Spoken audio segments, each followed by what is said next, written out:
Hey guys, this is Maker of Beauty. A lot of people are asking me questions about this beauty, so I just thought I will make a video and give you a close-up what it looks like.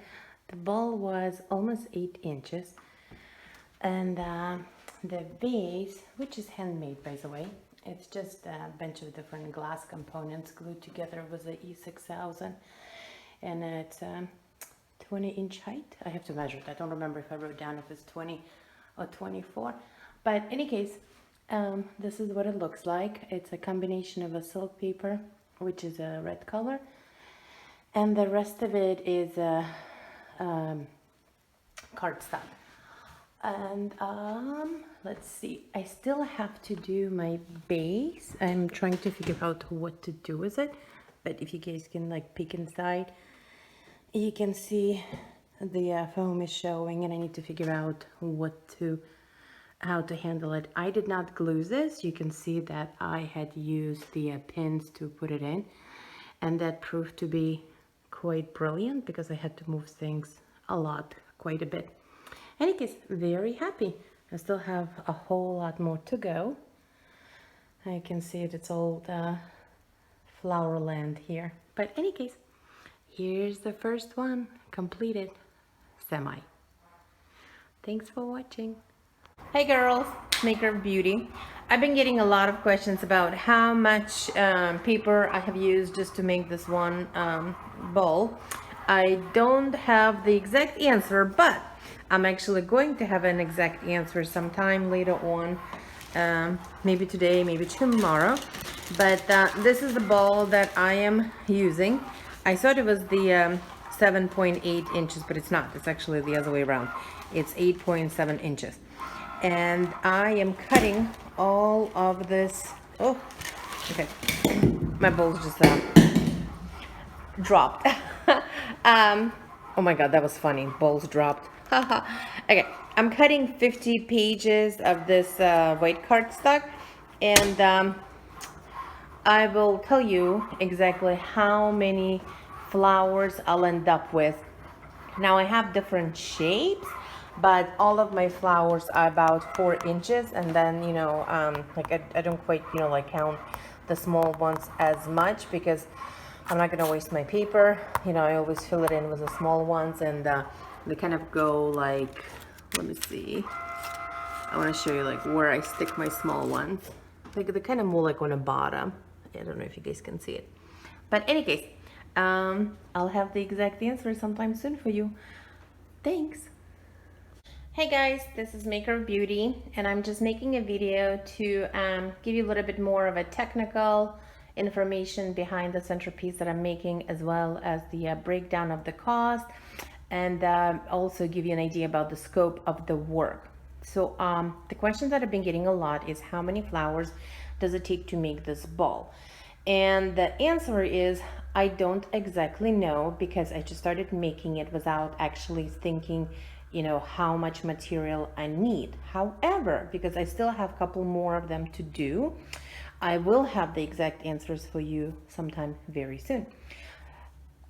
Let me give you a breakdown of what is needed for this project. I am using a handmade, by handmade meaning that all has been glued by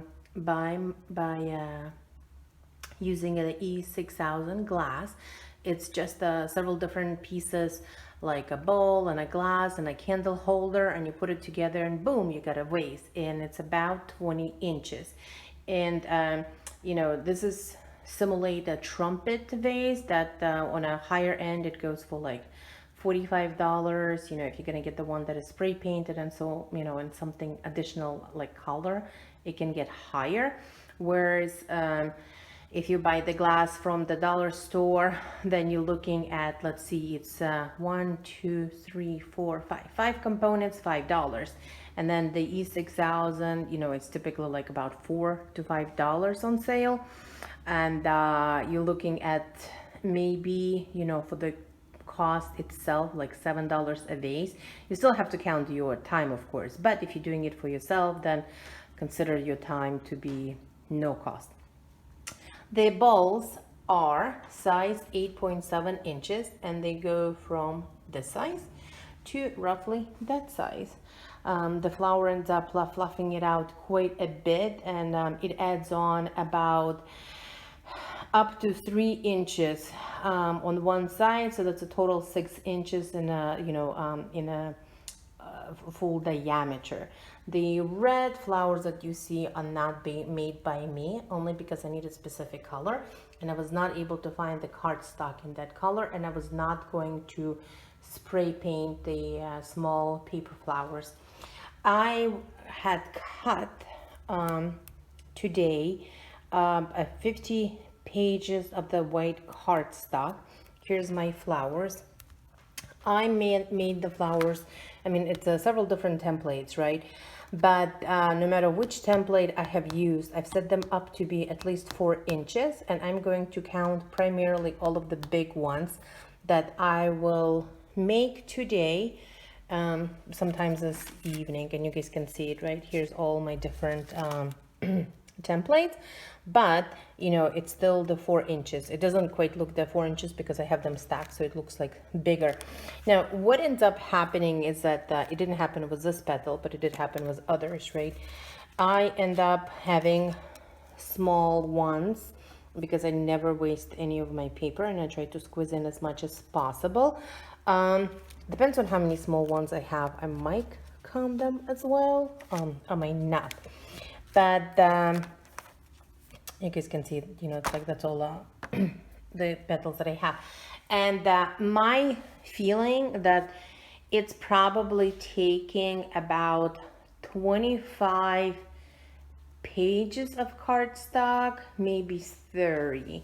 But like I said, I'll definitely know the precise answer sometime, you know, either today or tomorrow, once I have all of the petals made, and once I have glued all of the petals and I have my flowers, I will do precise calculations. And just to show you what the final look like is gonna look, let me grab this and put that on the top. Sorry, you're staring at the flowers for a minute. Let me see.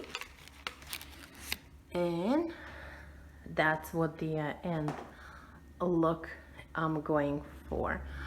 I also been getting questions whether or not I'm gluing this. The answer is no, I'm not gluing it. I am using pins to put them in. I do have a specific way of how I put the pin in, so the flower is staying pretty sturdy and it's not, you know, like moving around. It's a little bit harder on the base than it is, you know, like when you top. But the reason I decided not to do the glue is because if I need to redo something and move things, which I have done several times now at this point, then, you know, like not having them glued is probably like the best thing that you can do for yourself, because you can redo the whole you know, flower if you need to. And what I mean by that is that, you know, like here's this one shade of white, right? Well, I'm also building the paper flower wall, as some of you know if you've been following me. And for the paper flower wall, I'm using this metallic white. Well, originally when I was planning, when I started off making these flowers, right, I did end up with, I did start it off with a metallic one, and later on I changed my mind because I kind of felt that it didn't quite go with the red as much, and I'm actually gonna end up like, you know, redoing it, but there it is there. And so, you know, not having the flowers glued on was great, because now I'll be able to pull those flowers out and use them as my centers, or, you know, like as anything else that I need for my projects. Any case, I hope that's very informative for you. If you're a bride, you know, if you have an exciting event coming and you're going to borrow my idea and reutilize it, you know, definitely stay tuned because the answers are coming. Thanks for watching the video. Bye. Hey guys, it's Maker of Beauty, and as promised, I'm going to give you the calculations and a total amount of how many small layered flowers you're gonna get to make a centerpiece that you're seeing right there on the top of my bookshelf. So all these flowers were cut using the 50 pages, 8.5 inches by 11, and here's my total count. I was keeping a track as I was doing it. I ended up having 54 big ones, and by the big ones I mean they were size 4 inches cut, but once you layer it, you know, it's a give and take a little bit, so maybe they're like 3.7, 3.5. And then I have 17 small ones that I already did, and I have 7 more here, so that would be 24 small ones.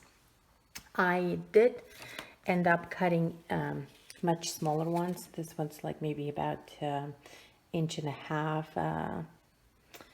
well, maybe it's like 2 inches, right? But I'm not even gonna bother to curl them. I just tend to squeeze as much as I can in my paper, and then I just let my kids play with it. So in any case, here we have it, 54 big ones and 24 small ones. In my next video, I'm going to tell you how many flowers it actually took to put on the ball itself, and that ball is 8.7 inches.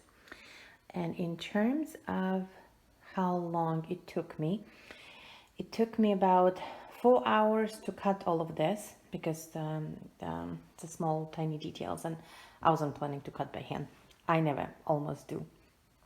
And it took me about 2.5 days to put it together. This is not full days. This is about 2.5 hours each day or so, roughly.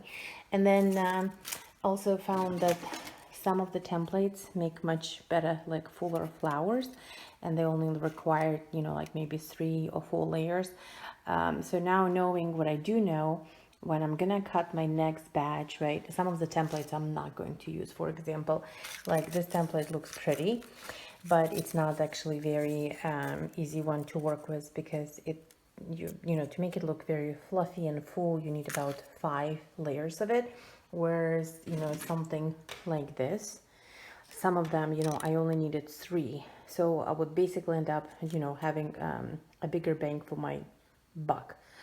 Now, bear in mind that these flowers are specifically to be put in that bowl, right? And so therefore, I'm definitely comfortable getting away with making them not as fluffy, because the whole effect will cover up for the fluffiness of it. But if I was using them for any other project, you know, I would definitely not be trying to skim on the layers. I also discovered that you know, like, this is the same template. This is my peony template, and I'll show you too how I did it in 3 different ways. So this one, it's 4 layers. This one is 4 layers, and this one was like almost 6, and it still looks pretty flat. So some of the ways of curling it, you know, just doesn't, it's not going to give you the best look. I mean, as I'm looking at it, like, I'm just not impressed. I'll end up using it, but I'm not impressed. In any case, I will post a lot more details shortly. By shortly, I mean in a couple of days. And I hope you guys will find this informative. And if you want me to go live so I can take your questions and answer it as I go, I'd be more than happy to do that. All the best. Bye. Hey guys, this is Maker of Beauty, and I have an update for you on how many flowers the 8.7 inch bowl takes. So I've counted this time, because that was the whole point of this exercise, and it took 34 large flowers, that's the 4 inches, and it took about 6 small flowers. I also have to say that you know, in my previous video, I talked about how some of the templates, right, were tedious to put together. And, you know, if you have a lot of them to do, I'd probably like skip doing them. Like, it was particular, like, you know, this one, it's, it was long and tedious. That's my husband in the back, by the way. And so was the, my peony, like, you know, doing it like the round style. It was also very long and tedious, but of course the effect is great. So if you have like 1 or 2 centerpieces, maybe like even 5, or if you have a lot of time, I highly recommend going for like fancy looking ones. But if you don't have the time and you're trying sort of, you know, go fast, stick to the ones that take you the least amount of a time to curl up. So in conclusion, it took me 34 large flowers and about 6 small ones, and the majority of the small ones went on the bottom, which I'm gonna try to show you right now. I don't know how well you'll be able to see it because it all kind of like blends in together, but it's like right there on the edge. Oh, there you go, you can see it. Like that's a small flower you're looking at, and they are absolutely perfect. Also, because this is my third one that I'm putting together, I'm less hesitant to like bend the flowers. I think like the first one that I was putting together, I was like very delicate with it. Like it literally took me like maybe 15 minutes to put this one together, and my little 4-year-old was even helping me with this.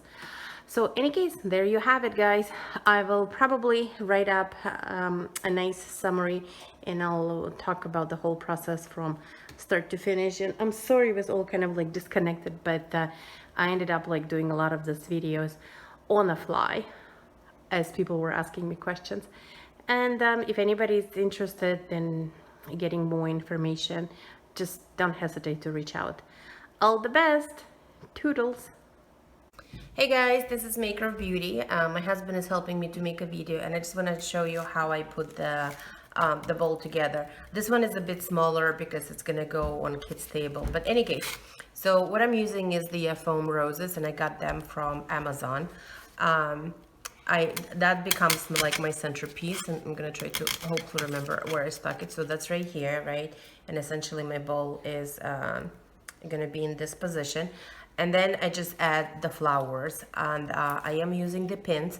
I highly recommend not gluing because I end up repositioning, you know, sometimes like one side may have too many white flowers and not enough red. If you glue it, it's permanent, you cannot go back and undo it. But if you use the pins, which hold just great, then, you know, if you need to make adjustments, you can easily do that without damaging the flowers or the bowl.